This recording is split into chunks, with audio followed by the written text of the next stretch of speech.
Hi friends, मैं परविंदर खारी। Friends, आज की हमारी वीडियो रिकमेंडेशन जिनकी है उनकी आईडी है डीप गेमिंग।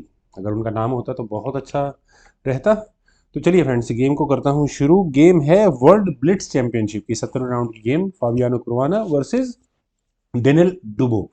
यहाँ फाबी ने E4 के साथ शुरू किया। E5 का रेस्पॉन्स यहाँ डेनिल डुबोव का आया। देन हुआ knight F3, knight C6, bishop C4, Italian game, knight F6 two knight variation. D3 हुआ, देन बिशप आया E7 स्क्वायर पर, और इसके बाद यहाँ दोनों साइड्स का आया कैसल। ब्लिट्स गेम के लिहाज से दोनों की ओपनिंग बिल्कुल परफेक्ट मुझे लग रही है। रुक E1 from white side, then हुआ D6, A4, देन बिशप आया E6 स्क्वायर पर, बिशप एक्सचेंज आस्किंग, जिसे यहाँ फाबी ने एक्सेप्ट किया। Bishop takes E6, F takes E6, then हुआ C3, तो A5, A5 ए पॉन पुश। देखते हैं क्या होगा। नाइट आया A3 स्क्वायर पर, ओके बिल्कुल सही है।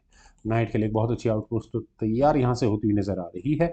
H6, देन क्विन आई B3 स्क्वायर पर, अटैक कहाँ बना है? B7 पॉन पर, तो क्विन D7, ओके नहीं बचाया है। क्यों नहीं बचाया है? क्योंकि यहाँ इरादा क्या होगा? मस्त से रुक की एंट्री आती है इसके बाद, जो बहुत ही डेंजरस हो सकती है। खैर चलते हैं गेम पर। यहाँ हुआ नाइट C6, और पॉन के साथ इश्यूज हो सकते हैं। B6 के ऑप्शन को यहाँ ब्लैक ने चुना। देन हुआ H3, rook at A goes to D8, then bishop आया E3 स्क्वायर पर, किंग आया H8 स्क्वायर पर, rook at A goes to D1, then queen E8। और फ्रेंड्स, क्वीन के E8 स्क्वायर पर आने के बाद अगर आप यहाँ देखें कि पॉन E6 स्क्वायर पर रखा हुआ अनडिफेंडेड हो चुका है। नाइट A3 के ऑप्शन को जैसे ही व्हाइट ने चुना, तो उसके बाद क्वीन D7 वापस यहाँ पर डेनिल को करना ही पड़ा। नाइट आया B5 स्क्वायर पर, और वाइट के नाइट को रीशफल होने का मौका भी मिला। पॉन पर अटैक बना है। रुक F7, देन हुआ D4, नाइट टेक C4। और फ्रेंड्स, नाइट टेक C4 ऐसा नहीं है, ये पॉन सेक्रीफाइस है, क्योंकि बिशप टेक्स H6 होगा ही होगा। नाइट अनडिफेंडेड है, मिल जाएगा। D5, नाइट पर डिफेंस किया, ज़्यादा बेटर भी है। बिशप बचा लिया ना वाइट ने यहाँ अपना C1 स्क्वायर पर। और ध्यान रखना कि ये ब्लिट्स गेम है। खैर, यहाँ इस पॉइंट पर friends, I think night x F2 की ऑप्शन कैसी रहती है, क्योंकि ऐसा करने के बाद यहाँ आप इस नाइट को देखिए, पिन है। किंग टेक्स F2 अगर वाइट करेगा ही करेगा, वैसे दूसरी मुझे कोई ऑप्शन नज़र नहीं आती, तो उसके बाद E4, और जो मटेरियल गया था वो वापस आ जाएगा। सिचुएशन बहुत भयावह हो चुकी होगी यहाँ से वाइट के लिए।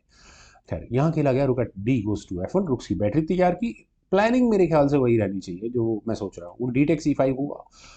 देन नाइट के साथ क्या किया जाए? ब्लैक यहाँ नाइट C5 के ऑप्शन चूज करके क्विन पर अटैक बना सकता था, लेकिन यहाँ खेला गया क्विन E8। क्विन के E8 स्क्वायर पर आने के बाद ये पॉन जरूर खतरे में गया है।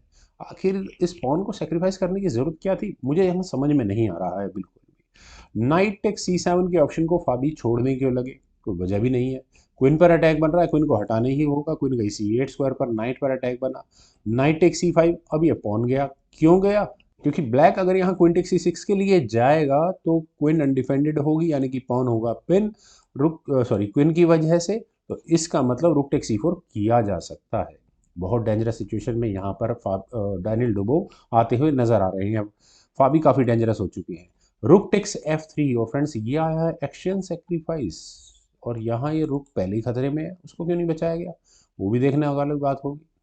यहाँ इस पॉइंट पर जिस तरह से मैं बता रहा हूँ कि सारी गेम जानबूझकर खेली गई है, तो क्वीन टेक्स D5 के ऑप्शन वाइट ऑप्ट कर सकता था। नाइट रुक सब कुछ हैंगिंग रहता उस समय से। और यहाँ से अगर ये गेम आगे बढ़ती तो नो डाउट वाइट बहुत बेटर है यहाँ से। चलिए, अगर होता भी है तो नाइट एक्स F2 होगा ही होगा। G takes F3, knight X D1, knight X F8। Situation बहुत वर्स्ट हो जाएगी। क्वीन टेक्स S3 कर देते हैं एग्रेसिव गेम खेलने के लिए। उसके बाद क्या, अगर ड्रॉ की कोई पॉसिबिलिटी रहेगी इस गेम में? क्योंकि नाइट से चेक ये भी डेंजरस नज़र आ रही होगी। नाइट G6 चेक भी होगा। किंग H7 स्क्वायर पर प्लेस कर देंगे तो बिशप के साथ तो कोई इशू है नहीं। क्वीन टेक्स D1 कर सकते हैं। उसके बाद बिल्कुल क्लियरली यहाँ वाइट बहुत बेटर सिचुएशन में रहता।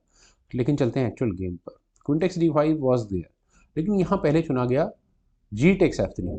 लॉजिकली थिंकिंग यहाँ जी टेक्स F3 बिल्कुल ठीक भी है। रुक गया है, नाइट पर अटैक है, और दूसरे नाइट का दूसरे रुक पर अटैक है। तो ब्लैक बिल्कुल डिफेंसिव पोजीशन में होना चाहिए मेरी नज़र में तो। पर यहाँ खेला गया नाइट टेक्स E5, और फ्रेंड्स नाइट टेक्स E5 होने के बाद आखिरी सिचुएशन क्या कहती है? यहाँ ये फॉक मुझे नज़र आ रही है, एग्जैक्टली वो है भी। नाइट टेक्स F8 क्यों ना लिया जाए, एक्सचेंज अप होने का पूरा मौका है यहाँ पर वाइट के पास। और फ्रेंड्स यहाँ इस पॉइंट पर मैं जैसे कह रहा हूँ नाइट टेक्स F3 चेक का मूव, क्योंकि यहाँ से अगर ये गेम आगे बढ़ेगी, किंग मूव कर देते हैं, देन उसके बाद क्वीन की एंट्री होगी चेक के साथ, वो कर लेते हैं, किंग भाग जाएगा E2 स्क्वायर पर। मुझे ब्लैक की वापसी का कोई रास्ता नज़र नहीं आ रहा है। नाइट टेक कर भी लिया तो रुक से यहाँ लिया जा सकता है, उसके बाद रुक टेक्स D5 कर लेते हैं, देन क्वीन G4 चेक। क्या चलते हैं गेम पर। यहाँ क्वीन टेक्स H3 की ऑप्शन को पहले डायरेक्टली ब्लैक ने चुना, और डेनिल डुबोव का ठीक है, जितना नुकसान जितनी डैमेज उन्हें उठाना पड़ गया उठा लिया, लेकिन आपको यहाँ ये चेकमेट ज़रूर नज़र आ रही होगी। फ्रेंड्स कैलकुलेशन अगर मैं डेनिल डुबोव की देखूँ तो बहुत ही अच्छी हैं। यहाँ वाइट को फोर्सफुली करना ही पड़ा नाइट G6 चेक के साथ, नाइट टेक्स G6 करना ही पड़ा, अदरवाइज अगले मूव में चेकमेट की थ्रेट तो आपको नजर ही आ गई होगी। लेकिन अब ये नाइट क्या कर सकता है, ये भी ठीक है। क्वीन टेक्स D5 नाइट पर अटैक बना हुआ है, डिफेंस कैसे किया जाए। बिशप C5 ठीक है ऑप्शन के रूप में, लेकिन नाइट H4 ज़्यादा बेटर है, सीधा सीधा चेकमेट की थ्रेट है।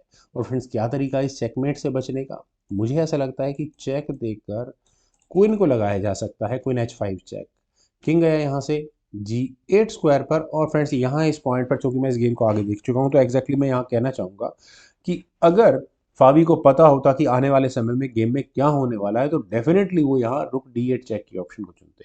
उनके पास इनफ मटेरियल था, थोड़ा बहुत मटेरियल वापस देते, कोई प्रॉब्लम नहीं थी। यहाँ से अगर ये गेम आगे बढ़ती है तो बिशप टेक्स D8 कर देते हैं, देन क्वीन से एक और चेक, रिपीट चेक्स के बाद ये गेम ड्रॉ आराम से कराई जा सकती है। King H7, queen takes C4, वो भी चेक के साथ, नाइट बीच में लग भी गया, देन क्वीन से एक्सचेंज कर लो। क्लियरली वाइट एडवांटेज में ही रहता, गेम ड्रॉ ही नहीं होती, वाइट के लिए गेम हो जाती। लेकिन यहाँ पर आई डोंट नो, शायद मुझे ऐसा लगता है कि फाबी की घड़ी में टाइम कम रहा होगा, उन्होंने यहाँ क्वीन टेक्स H4 की ऑप्शन को चुना। यहाँ ये मेरे लिए शॉकिंग है, बिशप टेक्स H4। और अब क्या है, चलिए ये तो जाने वाला है, एफ टेक्स E4, देन हुआ क्वीन G4 चेक, किंग गया यहाँ से F1 स्क्वायर पर, देन क्वीन F3, और वही चेकमेटिंग थ्रेट है। लेकिन एंड गेम के लिहाज से जरा मेटेरियल काउंट कर लेते हैं, 3 पॉन्स हैं यहाँ पर ब्लैक के पास, बिशप के सामने बिशप है, वाइट के पास है 5 पॉन्स, पूरी भीड़ लगी हुई है पॉन्स की, और क्वीन के सामने मान लेते हैं कि वाइट के पास 2 रुक्स हैं। वेल, बिशप E3 चेकमेट का डिफेंस भी हो गया, queen H1 check, king E2, then हुआ क्वीन टेक्स E4, और यहाँ बिशप हो चुका है फिलहाल पिन। रुक आया D4 स्क्वायर पर, क्वीन पर अटैक, और क्वीन के अटैक के बाद सीधा सीधा बिशप पर भी अटैक बन चुका है, तो क्वीन C2 चेक हुआ। इससे बचने के लिए किंग पहुंच गया F1 स्क्वायर पर, और उसके बाद बिशप आया F1 स्क्वायर पर।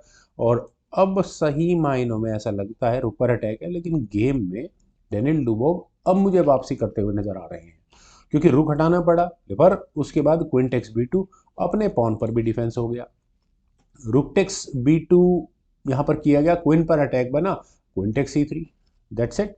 देन वैसे अगर मैं एक मूव पहले की बात करूँ, यहाँ बिशप टेक्स B6 ज़्यादा बेटर होता, पॉन पर भी होता, लेकिन हाँ उसके बाद ये भी तो था। ठीक है चलिए चलते हैं गेम पर। यहाँ खेला गया रुक टेक्स B6, क्वीन पर अटैक था, क्वीन टेक्स C3 हुआ, देन रुक आया E2 स्क्वायर पर। और फ्रेंड्स ये थोड़ा सा गड़बड़ हो गया, क्योंकि क्वीन D3, यही रुक यहाँ पर पिन हो चुका है, और ऐसा होने के बाद चेक दे देते हैं, कैसा रहेगा, लेकिन बिशप बीच में आना जरूरी है, देखते हैं क्या होगा। रुक से आई चेक, किंग गया H1 स्क्वायर पर, H7 स्क्वायर पर, देन रुक आया B5 स्क्वायर पर, और यहाँ इस पॉन को लेने की तैयारी है, और इसी पॉन को बचाने के लिए बिशप आया C3 स्क्वायर पर, और इस बिशप के C3 स्क्वायर पर आने के बाद क्या हो सकता है, ये यहाँ पर आपको क्लियर आ रहा है नज़र। तो फाबियानो कुरुआना जो इस गेम को डोमिनेट कर रहे थे, मुझे पता नहीं लगा कब से उनके हाथ से ये गेम निकली। यहाँ रुक H5 चेक की ऑप्शन को पहले फाबी ने चुना, और फाइनल मूव था यहाँ डेनिल डुबोव का, किंग को G8 स्क्वायर पर ले जाने का। और यहाँ इस मूव के बाद क्या मुझे बताना पड़ेगा, रेजिग्नेशन किया, रिजाइन कर दिया फाबियानो कुरुआना ने। क्यों, क्योंकि सबसे बड़ी प्रॉब्लम है इस रुक का पिन होना, अगर ये रुक पिन ना होता तो सिचुएशन दूसरी होती पूरी इस गेम में। यहाँ अगले मूव में क्या तैयारियां हैं, ये तैयारी सीधी दिख रही है, क्वीन से चेक दो और किंग को भगा दो, रुक बीच में लग नहीं पाएगा, और यहाँ वाइट के रुक को ले लो। चलिए इस गेम को थोड़ा आगे भी बढ़ाते हैं, तो F3 is the only solution मुझे ऐसा लगता है, लेकिन उसके बावजूद भी क्वीन D1 चेक होगा, किंग F2 स्क्वायर पर जाएगा, देन क्वीन टेक्स F4, और क्वीन टेक्स F4 होने के बाद ए फाइल का पासर मेरे नज़र में तो काफ़ी स्ट्रांग रहेगा। और हो सकता है टाइमिंग का भी इशू फाबियानो के साथ रहा हो, तो भी उन्होंने यहाँ किंग के G8 स्क्वायर पर जैसे इंडियन रेल डुओ उन्होंने रखा, उन्होंने रिज़ाइन कर दिया। फ्रेंड्स, मुझे काफ़ी अच्छी गेम लगी, आप लोगों को मुझे उम्मीद है पसंद आई होगी। तो आप लोग इस वीडियो को लाइक, शेयर और मेरे इस यूट्यूब चैनल चेस गुरु को प्लीज़ सब्सक्राइब ज़रूर करें। आपके कमेंट्स का एज़ यूजुअल मुझे बेहद इंतज़ार रहेगा। Thank you for watching and bye for now.